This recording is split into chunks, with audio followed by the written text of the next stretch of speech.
Kaya nito ang hangin kasing lakas ng dala ni Yolanda.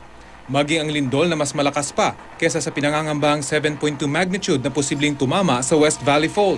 Dahil pwedeng itaas depende sa lupang katitirikan, ligtas din ito sa baha. At ayon sa mga inhinyero at arkitektong nagdisenyo ng teknolohiyang ito, sa loob lang ng 2 buwan, pwede na itong matirhan. Ito ang Waffle Box House, isang modular na bahay na gawa sa konkreto. Pero hindi raw ito isang simpleng modular o prefabricated na bahay na nauuso ngayon. Ito ay box, no?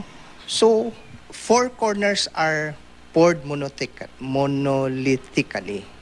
Most of the precast panels or modulars na sinasabi nila construction ay pinagdudugtong bawat corners. So, a box is always stronger than all the panels welded at the corners. Ang sekreto sa tibay ng Waffle Box House ay ang tila waffle na itsura nito sa loob.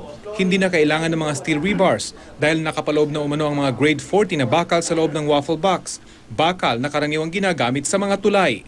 Matibay siya because yung micro portal frames, yung rib na yan na umiikot sa boxes, yun ang nagre-resist ng lindol, wind, and all the other building loads. Dahil isa itong box para itong laruang Lego na pwedeng buuin, depende sa budget at disenyong gusto ng customer. Pero pangunahing target ng mga nag-imbento ng Waffle Box House ay ang mga mahihirap nating kababayang kulang sa budget.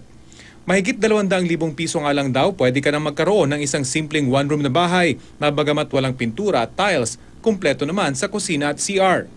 At para sa mga walang sariling lupa at nakikigamit lang sa mga bakanting lote, ang bahay na ito pwedeng kalasin at ilipat kung kinakailangan. Yung ating mga connection dito, bolt and nut lang. Then nakasealed lang siya. Then depende kung meron kang mabiling lupa na gusto mo ilipat, kaya siya lahat ilipat. Ang mga inhinyerong gumawa nito naranasan daw mismo ang bagsik ng hanging dala ni Yolanda.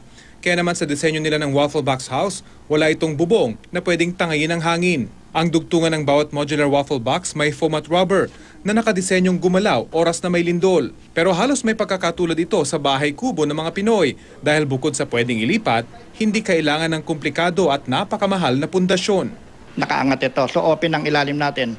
Ang lupa, kung may terrain din ang lupa mo, hindi na natin kailangan pantayin yan o tambakan yan para lang ma-level ang sambahay.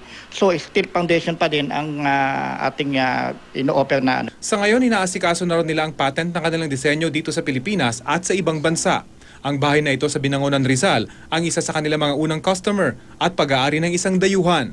May ilang dayuhang NGO na rin umano ang nagpapahayag ng interes sa Waffle Box House para sa kanilang mga proyektong pabahay. Rafi Tima, GMA News.